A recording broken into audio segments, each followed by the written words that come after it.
In an emergency situation, will you control the emergency or will the emergency control you? This is Eric Stark with the Smart RVer podcast, delivering the smarts you need to enjoy the freedom of the RV lifestyle without the fear of breaking down.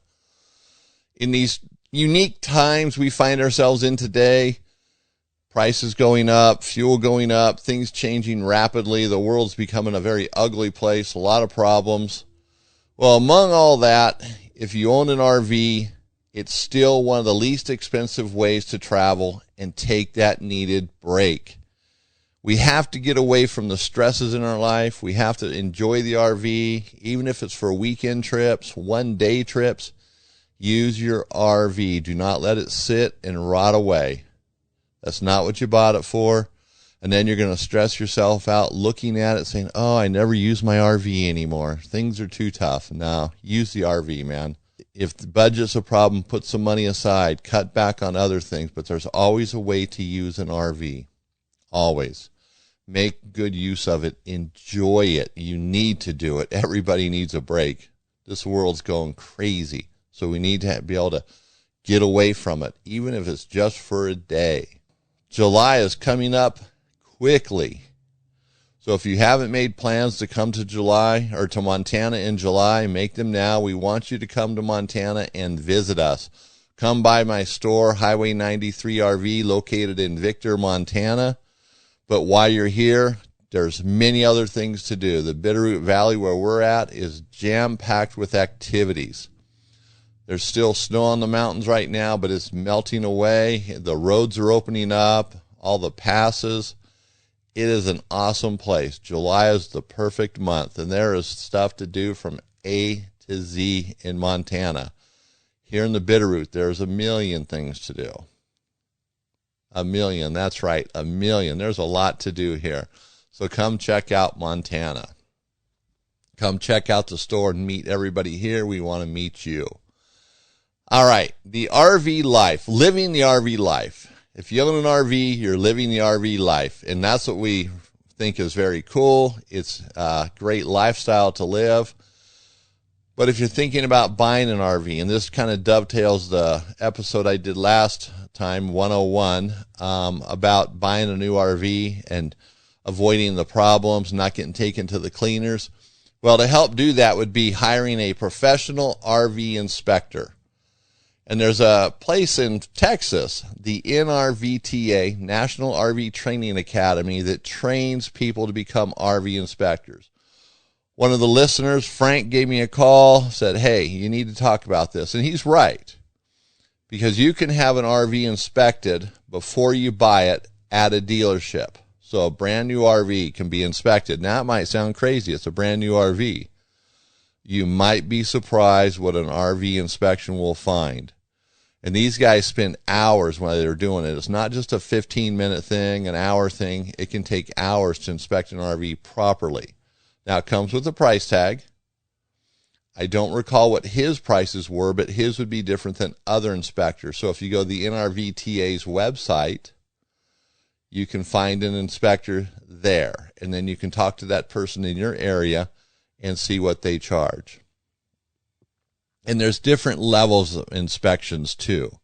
But whether it's a new RV or a used RV, I would highly recommend getting an RV inspection done by a professional. I don't think you can go wrong with that. It's a great way to have some peace of mind. And yes, even an RV, a new RV, you might be surprised how many problems they find with it before you ever buy it. And I definitely would have it done before you buy it. Talk to the dealership, see if they'll work with you. And if they say there's no way they're going to let an RV inspector check out the RV, I wouldn't buy an RV from there. I'd run.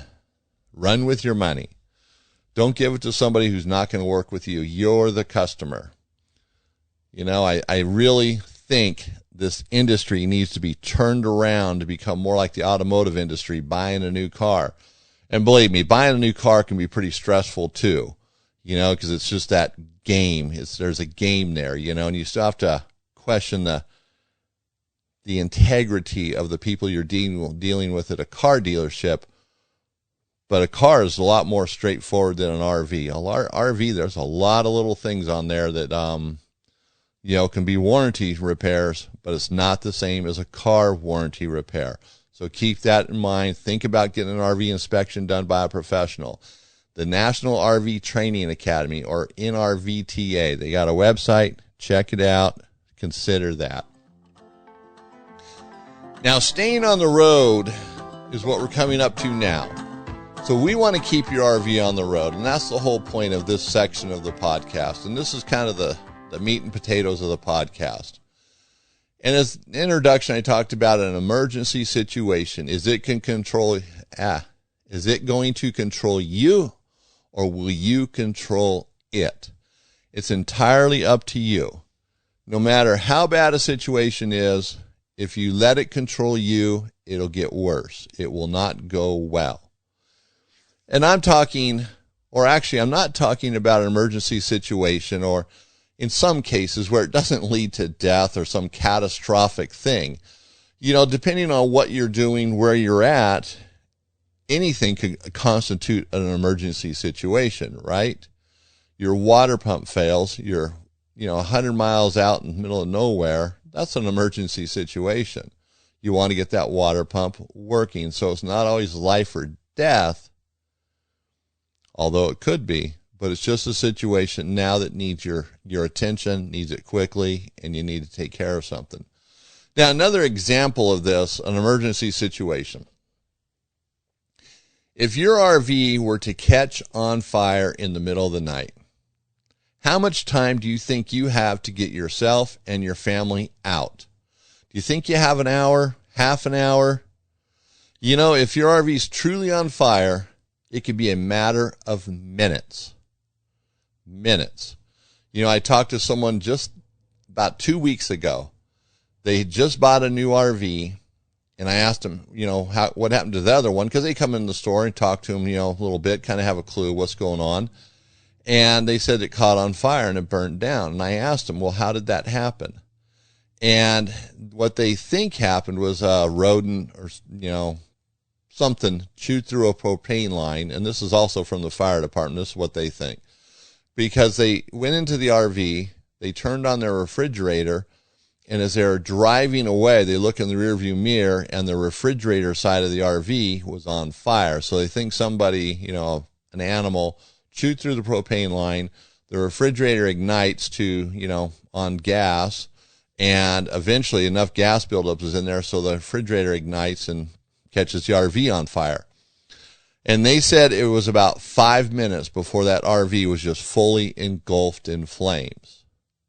So that's something to seriously consider. And I don't always talk about it, but fires are a major concern of mine in an RV. When I look at an RV, most RVs only have one door in, one door out. And in a fire, you got to have a pretty good exit strategy, and you got to make sure that you're able to get out. And, the escape hatches on the roof, they're great. Escape windows are great. But, generally in an emergency situation, when you go through one of those, that's where the other part might become an emergency, because you fall out the window and break a shoulder or an ankle, or jump off the roof, whatever it might be. Because if you get on the roof through an escape hatch, you still got to get off that RV. And depending on your physical shape, everything else, or not shape, your physical fitness, it might be difficult to do. So you have to think about this. Another problem you could face would be, let's say you get a blowout out in the middle of nowhere. And, what you need to do is get off the road. You need to get the spare on and get out of harm's way. But if you're not prepared for that, it's going to take some time just to get the spare out. And now you got to jack up the trailer or the tow vehicle or the motorhome and get that spare on. Now, in some cases, like a Class A motorhome, you just might not be able to do it. You have to call up one of those trucking or a company that comes out and does that road repair, just like a semi would call. Class A motorhome is a little bit different than a Class C, but a Class C can still be difficult. A travel trailer with a truck towing it, not that difficult unless you're not prepared. So you have to be prepared for those situations. So most people in general are unprepared. It's just a fact. We have to look at it that way. You know, I mean, I know there's a lot that are, but their preparation might only be in a certain way or a certain area, not everything they need. You know, how many of you in the last, let's say you've owned a truck for 5 years. In the last 5 years, how many of you gone out and really looked at what it would take to change a tire? Do you know where the jack is? The tools to use the jack. You know, it's your spare. Is it even there? Sounds crazy, right? Does it have air in it? Nothing worse than putting a spare tire on and you lower the vehicle down and the tire's flat. That sucks, right? So we have to get prepared. And it doesn't mean this is like a boot camp where you're out there, you know, running around your RV like a NASCAR pit crew trying to get things figured out. And because some problems you're not going to know what they are, what's going to come up, like a water pump could fail. That's not a true emergency. You're probably not going to die because of that. And I say probably because you never know, depending on your health and where you're at. If you're in the middle of the desert, it might be a problem. But, you know, a spare tire blows out on a trailer, you need to get off the road. It's a dangerous place to be, and people don't respect you when you're parked on the side of the road. It doesn't matter how many triangles you have, reflectors, people out there with flags. People driving down the road don't really care. Sometimes they don't even get over. I mean, I've been out on the road with a flat, and semis just come buzzing by. They don't change lanes. You know, you're on the shoulder, and they just come within 2 feet of you. You know, if you were to move backwards at the wrong time, you could lose an arm very easily. You know, if you're out there monkeying around trying to find your jack and get things going, you're just putting yourself at risk. Or someone not paying attention, texting or looking down for a moment, and they slam right into you or sideswipe you. And that's what what comes to my mind is things like that become very dangerous. And we don't quite often think about that or think about it often enough. So you should be prepared. Know how things work on your RV. Does your trailer have a spare? Where is it? Does it have air in it? Is the spare on your trailer 10 years old? Because if it is, you know, you're going to replace a bad tire with another bad tire and possibly have a blowout in 20 miles, 10 miles, 50 miles. So I'm not trying to scare anybody. It's just we need to be prepared how to do things. Look at stuff. What's the situation that can come up?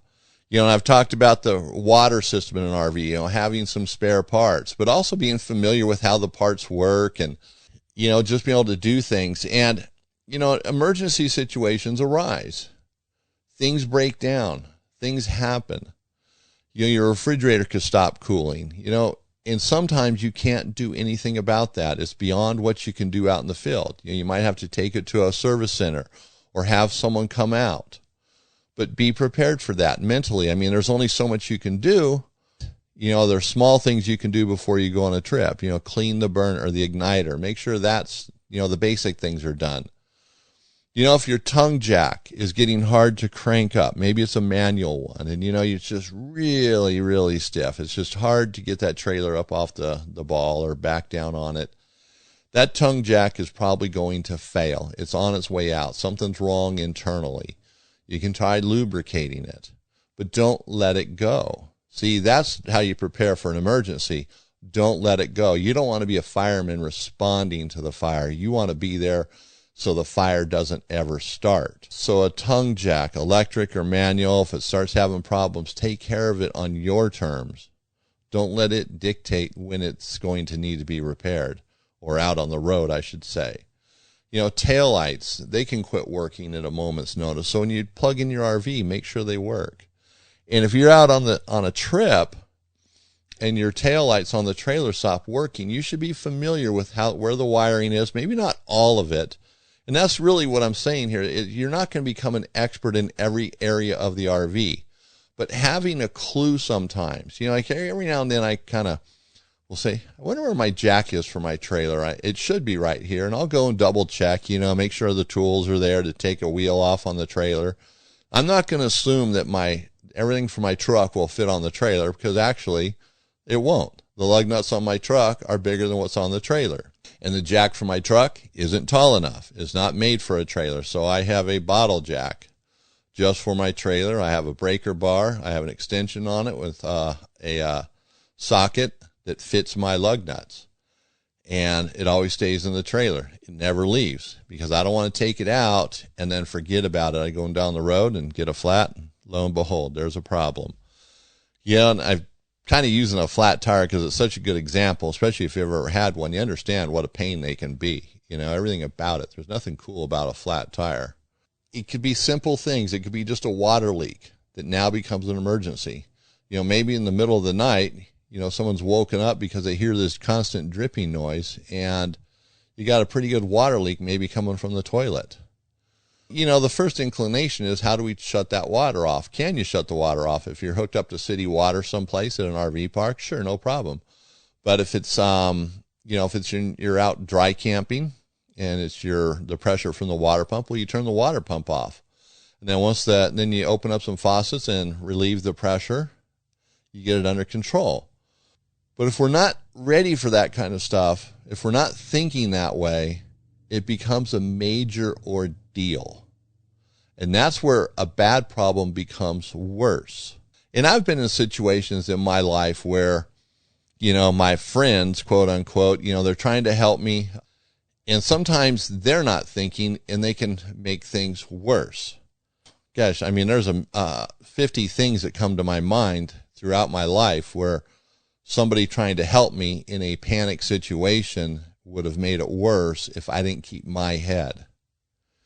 And that's where we have to be. And I know from personal experience too, not just me personally, but talking to fellow RVers in the store, on the phone, I hear about different things. They come in, they're looking for a part because while they were out camping over the weekend, this thing failed. And ask, well, what'd you do? What happened? You know, because I like to hear it. And, you know, you get some people real rational where they just, well, you know what, this is exactly what we did step by step, and that's how they share it with you. And other ones like, oh, man, we were running around, we didn't know what to do. And finally there's an RV, or, you know, at a campground, you know, a quarter mile away, we went and banged on their door, and they were able to help me. You know, it's great. You get the help, you get the problem solved, but we need to keep our head. Problems come when they come. They don't knock on the door and say, hey, I'm a problem, I'll be back in 5 minutes. They don't do that, right? They come when they come. But sometimes we can prepare for that, and that's what we need to do. But, you know, if we don't think about it, if we just rush and panic, we're going to make it worse. For example, you know, if a leaf spring were to break out on the road, no, forget the leaf spring. If a fire were to break out in your RV, you know, if you don't think about that rationally, it could be a serious problem. Even if it's just you in the RV, one person. You know, if your focus is, well, I'm going to get this fire put out, you know, and you start, you know, running around trying to do that, there's a good chance you might lose your life. You need to just get out of the RV, unless it's a small fire and you know you've got a fire extinguisher, and if you hit it and that fire extinguisher works and you know that it's going to work and you know how to use it. You have to look at fire extinguishers and understand how they work. You know, is it pulling the pin and squeezing the trigger and that's it? I mean, I've seen fire extinguishers. You pull the trigger, nothing happens because it's been used once, or it's so old it doesn't have anything left in it no oomph to put out a fire. So make sure a fire extinguisher is up to date, that it's going to work, and you understand how to use it and to get it off the wall bracket. You know, or if you're using fireballs, you know, the E-Lite fireballs, could you just toss one into that fire and extinguish it that way? That's what you have to be able to process. You know, you need to process the situation, process the data so you can control it and it doesn't control you. And it doesn't have to be a huge thing. Like I said, it could be a small problem. Every RV has areas where there's going to be a problem. It's just like when you go on a long trip and let's say you're not bringing your RV, you're just going on a family vacation, you're jumping in the truck, and you're going to go from California to North Dakota. You know, you're going to check your tires. You're probably going to take the truck in, have the oil changed on it, and you're going to tell them, hey, I'm going on a really long trip. Can you make sure you check everything out really good? Now, this day and age, that probably falls on deaf ears. They, oh, yeah, sure, buddy, I'll check your truck out, you know, at the lube and tube place. And they don't do a thing. And, you know, I know that's sounds bad, but that's how it is. Customer service is gone. These guys don't care. They're not going on the long trip, you know. When I was a mechanic, we would have to check out vehicles just for that. And it was the thing because I didn't want to get a phone call about someone's car breaking down on a long trip. Now, if the transmission fell out or, you know, something like that, you can't control that. You do the best you can, but you're going to check out the vehicle for a long trip. And there's certain things you're going to focus on: tires, the cooling system, if it's going to be hot out, the air conditioning, cold out, the heat, the heater, make sure it's working properly. You know, your headlights, taillights, you probably aren't going to care that much about other than getting a ticket, you know, because we just look at taillights that way, but they are a safety item and they should be working. But there's things we're going to do, and it should be the same with our RV. Before every trip, you know, I might experience a problem here. Am I experiencing a problem there? Look at your RV.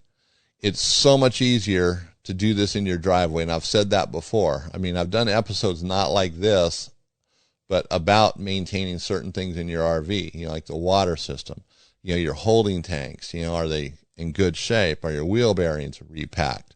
You know, I had a customer just the other day, came in to get his wheel bearings repacked. And it's a good thing he did.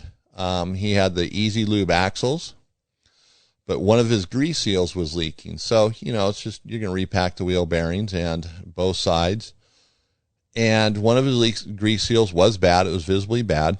But the grease, it had a consistency like lukewarm sour cream. You know, it just, you opened up the grease cap came off and the grease just kind of dribbled out.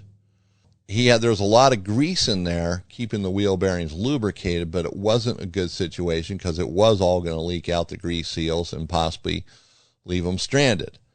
You know, maybe not, but he was ahead of it, saw the grease on the axle and took care of it. So it's things like that. And he's like, well, I've been, you know, squirting grease in there. Well, maybe that's part of the problem too, but the grease he was using really wasn't designed for an axle basically. But he stayed ahead of it. And that's what I'm talking about. It's trying to stay ahead of things. And, you know, you don't have to spend 6 hours inspecting your RV. It's just if there's things that are obvious, things that you know are weak links on your RV. You know, the batteries, are they charged up? I mean, even your lights. If you know there's some light bulbs that have failed, put some new ones in. Take care of the stuff at home. But if it happens out on the road, don't let it become a big thing. You know, don't pay $18 for a light bulb that, you know, you can get for $3 someplace, you know. Don't overreact. And I guess that's really a lot of it too, is just not overreacting to things. Just focus on the task at hand. If you have a water leak, don't start rebuilding your water system out on the road. Fix the water leak. You know, unless you're going to be gone for a long time and you really need to take care of it. And, you know, I get customers come in the store, they have a water leak and they're getting ready to leave town. Then, you know, they might say something like, well, gosh, you know, maybe I should replace this line here and this one over here. But if I do those two, I'm going to have to replace this one. Yeah, I'm going to go ahead and do that, you know, and the family's waiting for them. You know, they want to get going. And, you know, my question is, do you really have to do all this now? Can you just put on this one fitting, solve your problem, go have your weekend or week away, whatever it is, and then come back and fix this stuff later on?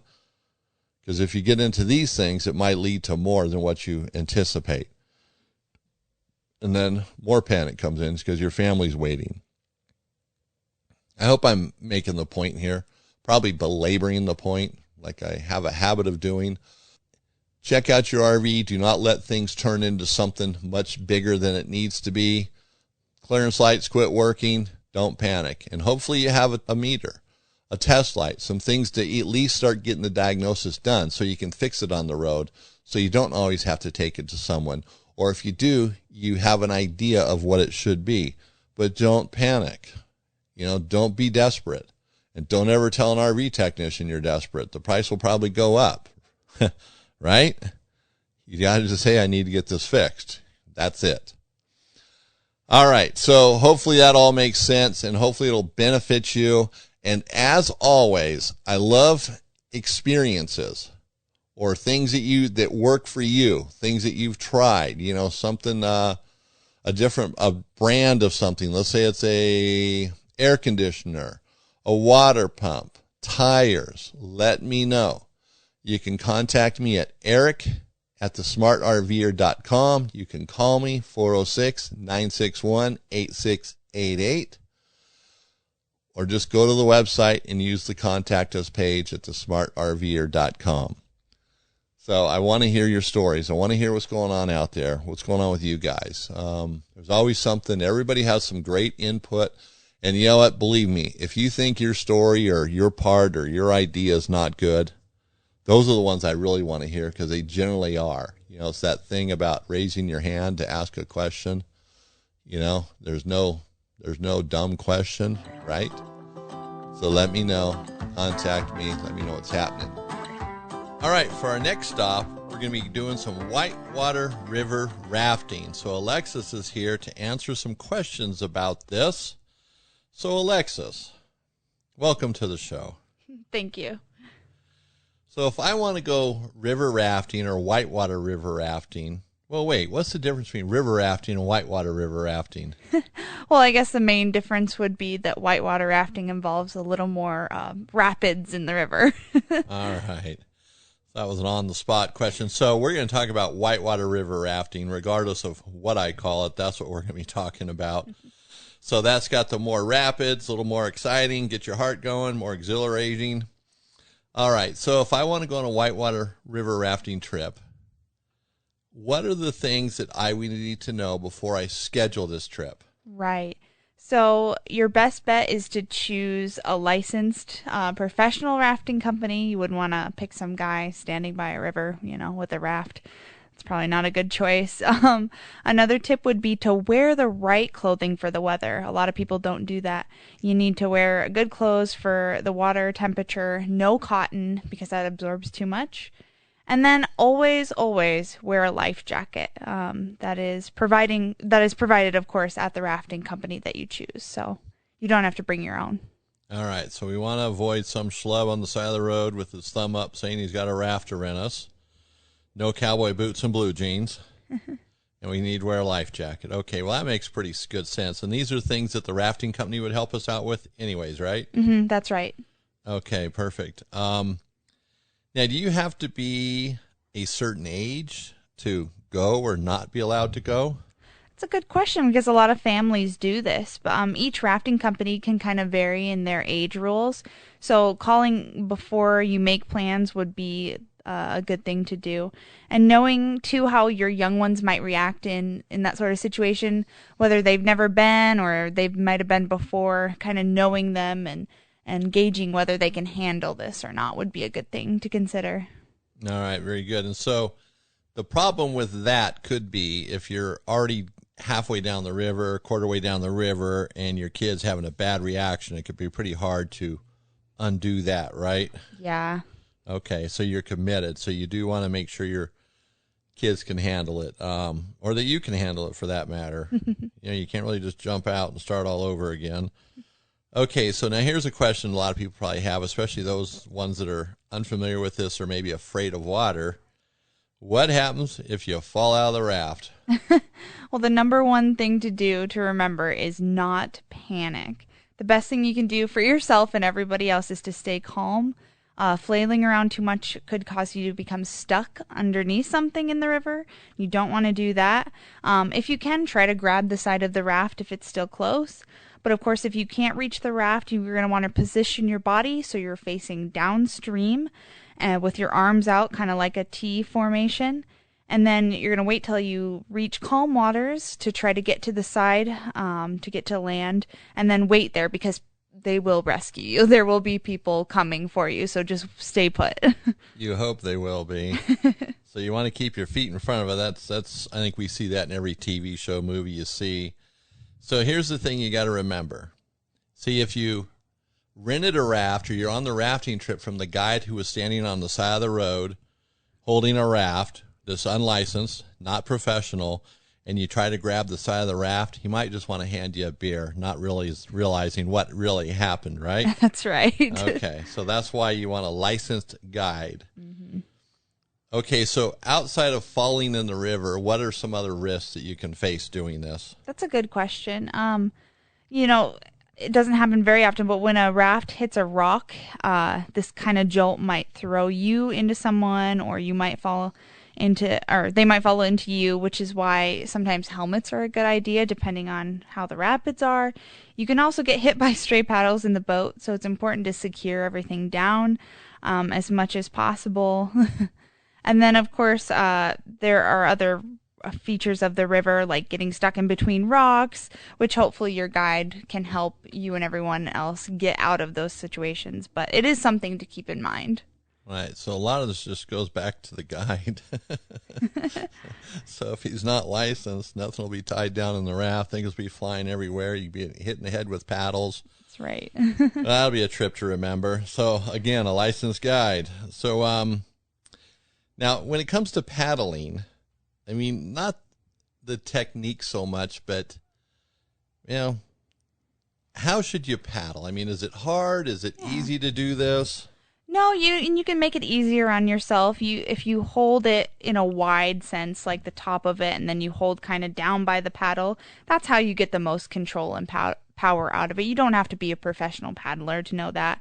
And then, of course, trying to get in sync with the other paddlers around you, especially the one in front of you, is a good idea. That will avoid you hitting them or their paddle.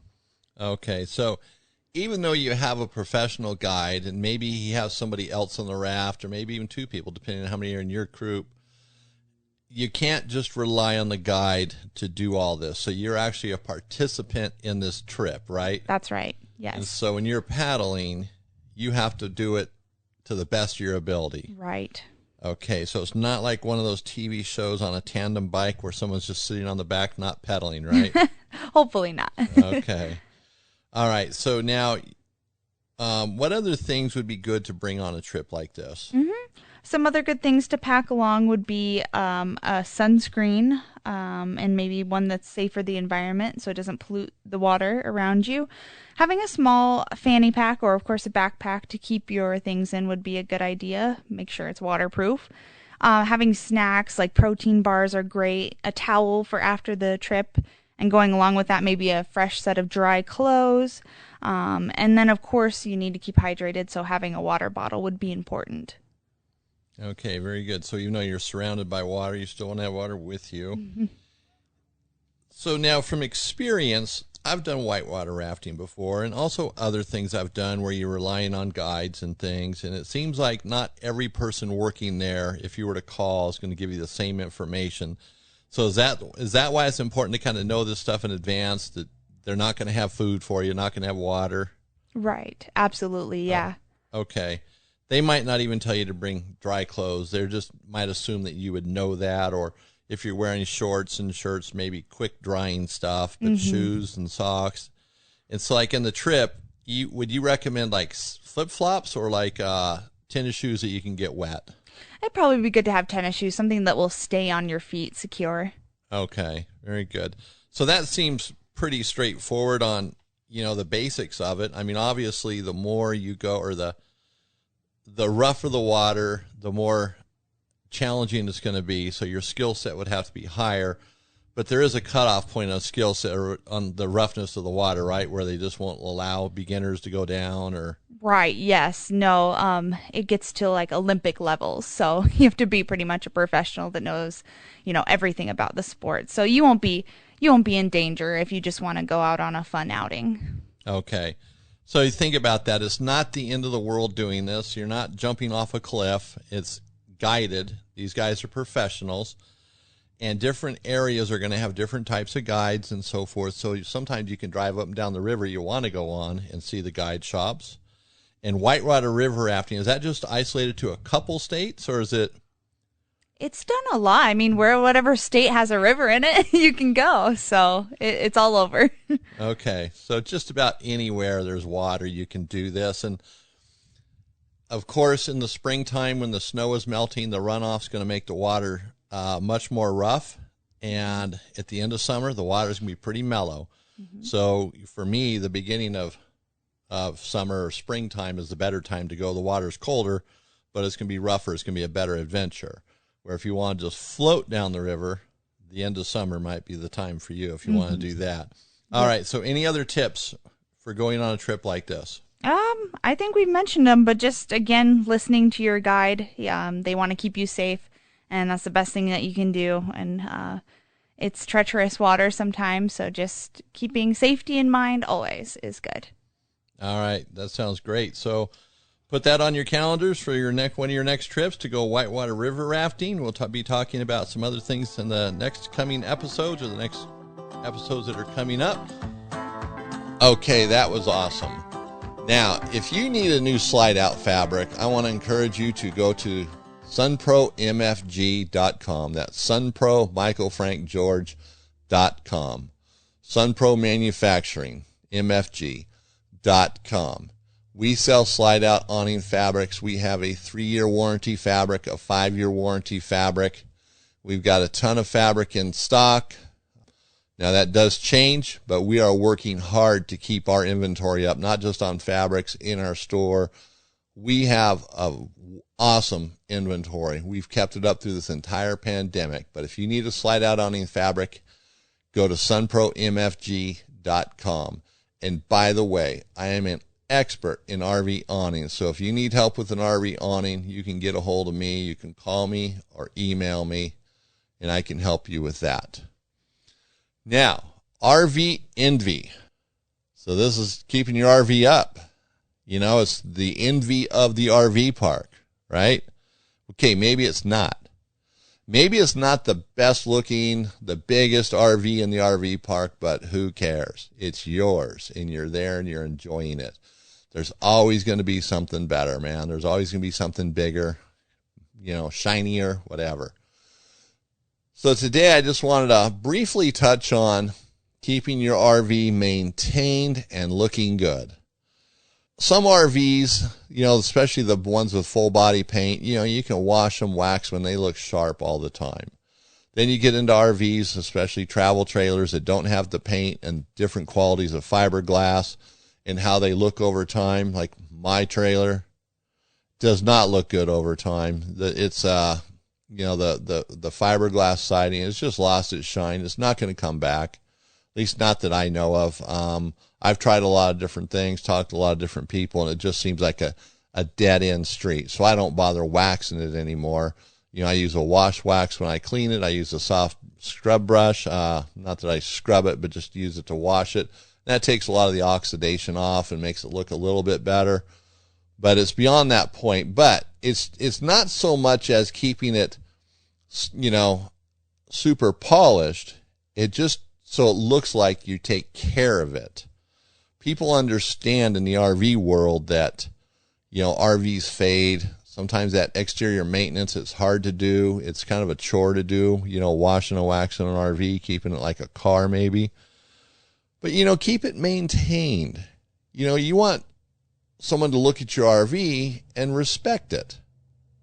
Even if it's an older RV, they look at it, hey, this guy takes care of this RV. It's like my truck is a 2000 and doesn't have 100,000 miles on it, and it looks like I take care of it because, well, I do. To most people, it probably looks like it has 10,000 miles on it. That's how good a shape it's in.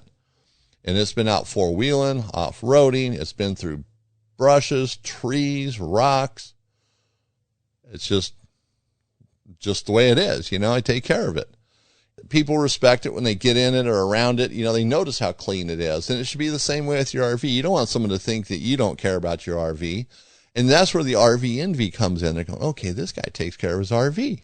It might not be the envy of the RV park or the neighborhood, but it looks like you take care of it. A well-maintained RV is something people become envious of.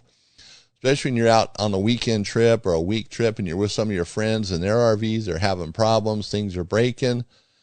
And here you are, you're going through it, your RV's maintained, you checked everything before you left, took care of any potential problems. So maybe something, happens while you're out there, you go, no problem, I got a spare part right here, boom, you're done. They're going, wow, this guy's cool, he's got it under control. That's what you want to be, under control. That was the point of the last section, not letting the situation control you, you control the situation. So keep your RV maintained. Keep the maintenance up. Make it the best it's going to look is whatever it is. Just keep it maintained to that level. Keep everything working. Don't let things start falling apart on it. Then you actually become the envy of the RV park, whether it's your goal or not. All right. Again, call me, text me, email me. I want to hear your stories, what's happening out there, where you've been, pictures. I'd love to see it. If you have questions, contact me. And also, I forgot to mention this, is if you go to sunpromfg.com, and I'll have this again in this podcast episode, use the promo code, the Smart RVer, and you get 10% off. You get a discount. All right, so I hope everybody benefited from the show today. As always, we try to pack it with stuff that's helpful. A couple weeks, there'll be another one coming out. So stay tuned to the Smart RVer, and this is Eric Stark with the Smart RVer podcast, and it's just been awesome being here today, sharing this information, and if I don't see you on the road, let's connect at thesmartrver.com.